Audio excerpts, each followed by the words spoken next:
Hoje é dia do médico, data adequada para contar a história de quem salvou muitas vidas e deixou seu nome gravado na história de centenas de famílias. Nascido em 1942, na localidade de São João da Reserva, município de São Lourenço do Sul, Dirceu Malch tornou-se médico dos montenegrinos em 1969, quando passou a clinicar no Hospital São João, situado então no distrito de Brochir. Saiba mais sobre essa trajetória. Eu acho que talvez seja daquelas memórias ou fatos, talvez muito da infância. Eu acredito que talvez por influência mais da mãe, porque a minha mãe é uma pessoa que eu acho que se fosse nascida muito depois, fosse contemporânea de hoje, acho que seria uma pessoa de grande potencial, de muitas convicções muito firmes, de gostar de ler. Fui alfabetizado em alemão, só mais tarde, lá adolescente, que veio aprender português e carregou até o fim da vida o sotaquezinho, né, com a dificuldade de diferenciar os sons fortes e fracos, né? E a mãe, na mocidade, trabalhou no Hospital de São João da Reserva, interior de São Lourenço, que é onde eu nasci. E seria hoje uma enfermeira. Na época, a formação era muito mais informal. Eu sei que ela fez formação na Santa Casa de Pelotas, de Rio Grande e tal, mas então seria uma enfermeira. Então ela trabalhava no hospital e me contava muitas histórias da vida, assim, da medicina daquela época. E eu acho que isso deve ter me influenciado, talvez.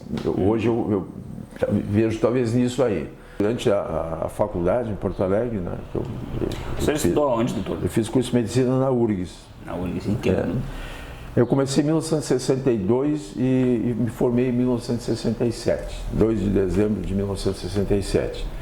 Então, para poder ganhar um pouco, para poder me manter, eu dava aulas à noite num curso que chamava de curso de madureza. Esses cursos seria, acho que hoje, um equivalente ao EJA, talvez. Então eu dava aulas à noite de matemática, um período também de ciências e tal. Então, sem formação pedagógica nenhuma, mas era um cursinho de preparação, assim.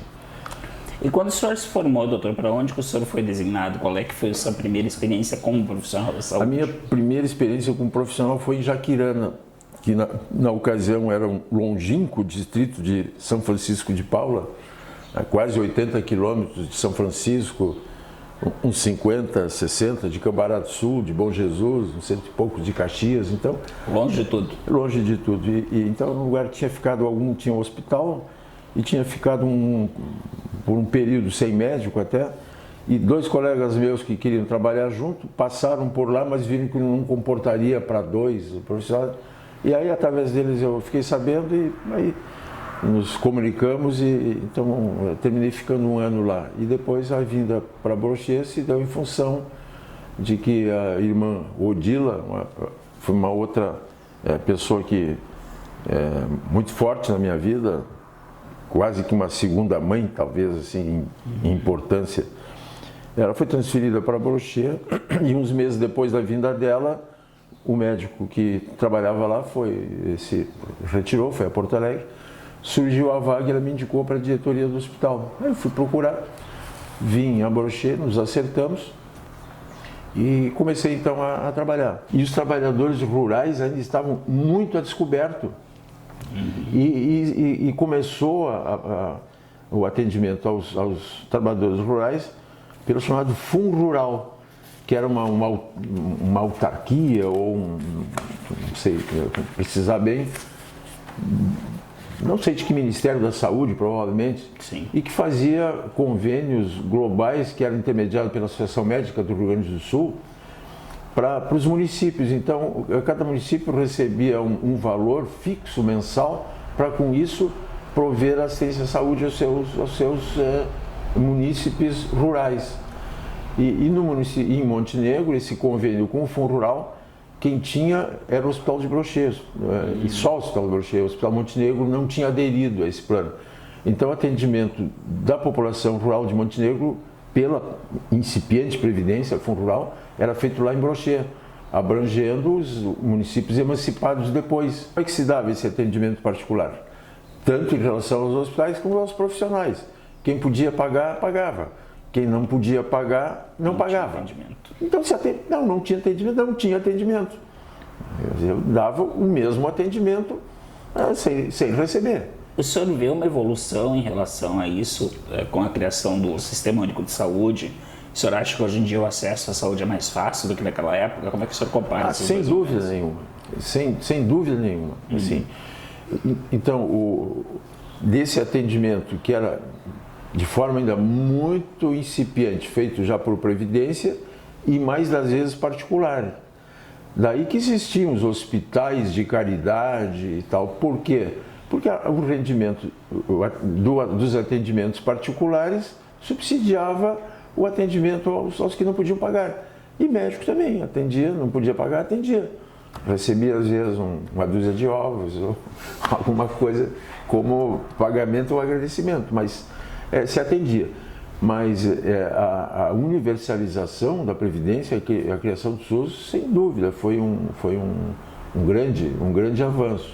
Doutor, com relação às doenças, às patologias, que tipo de caso o senhor atendia naquele momento ali, no início da carreira? Predominava nesses 50 e poucos anos atrás, numa população que era muito predominantemente mais jovem, doenças, por exemplo, infecto-contagiosas. Quantos casos de sarampo que eu atendi, cheguei a atender no meu primeiro ano de formado lá em Jaquirana, um pequeno surto de varíola, que é uma doença que está extinta no mundo. O sarampo também estava, né? O sarampo não chegou a esse grau de extinção como a varíola, sim, mas de quase, né?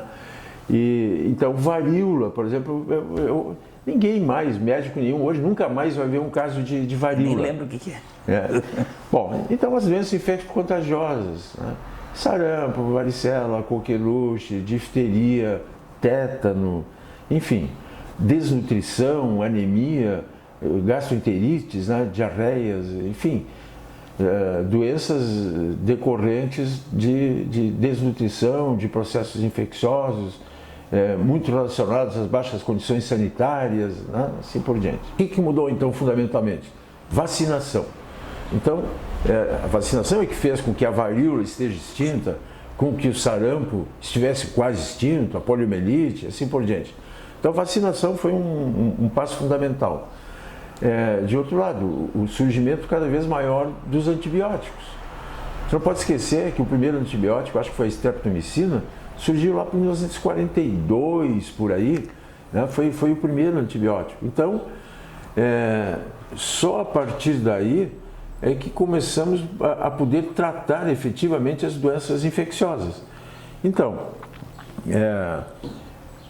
vacinação, antibióticos, soro caseiro, por exemplo, né?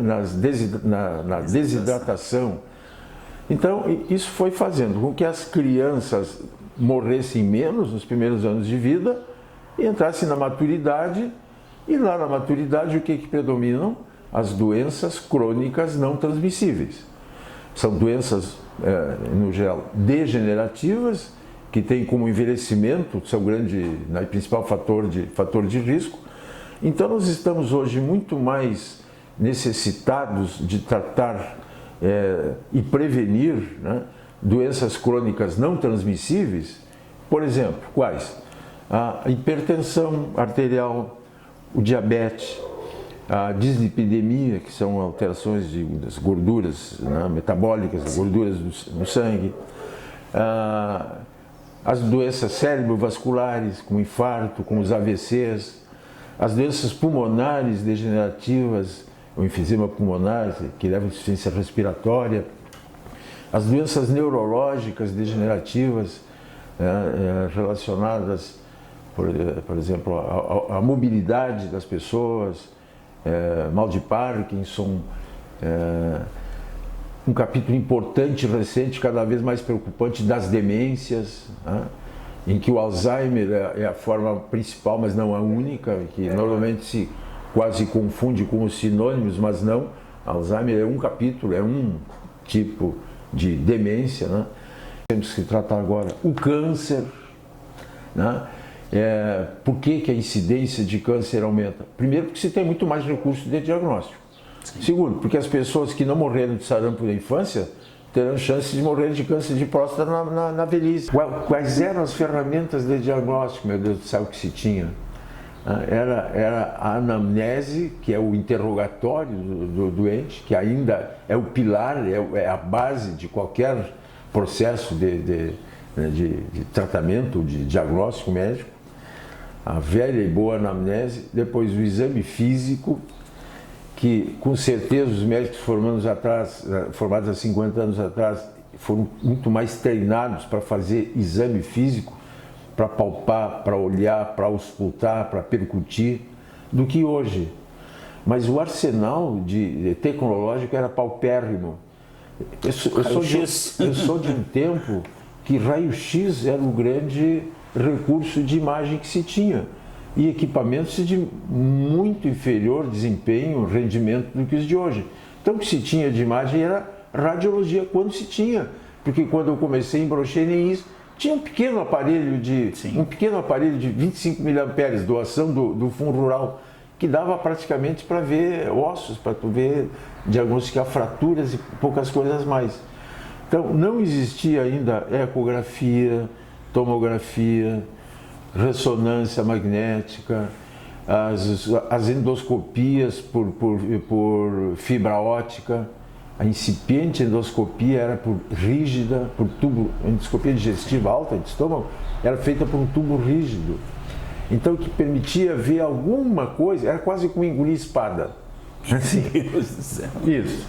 Só depois veio a fibra óptica, que é uma fibra flexível, que permite, então, um alto rendimento nos exames endoscópicos. Então tinha que abrir o paciente para ver o que tinha lá dentro.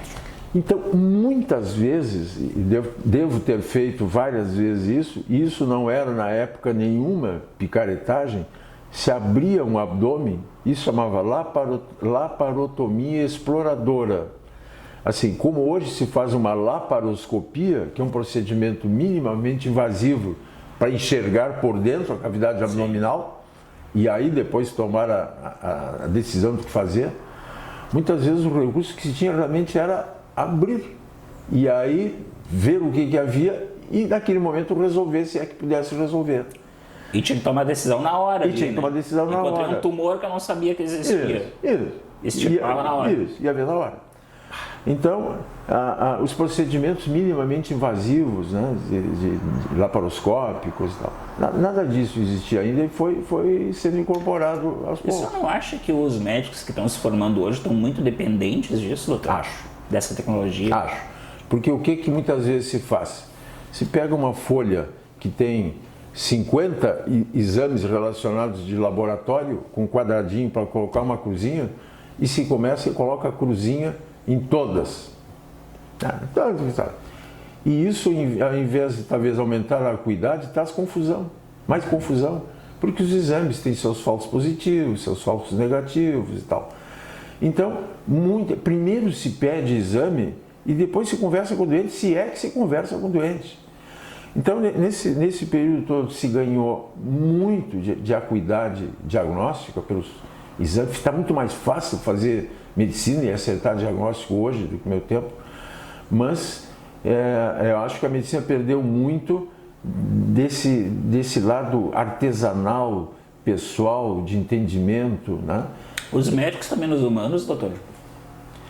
Eu não sei dizer se os médicos estão menos humanos, acho que tem um pouco de medo das generalizações, né? Assim.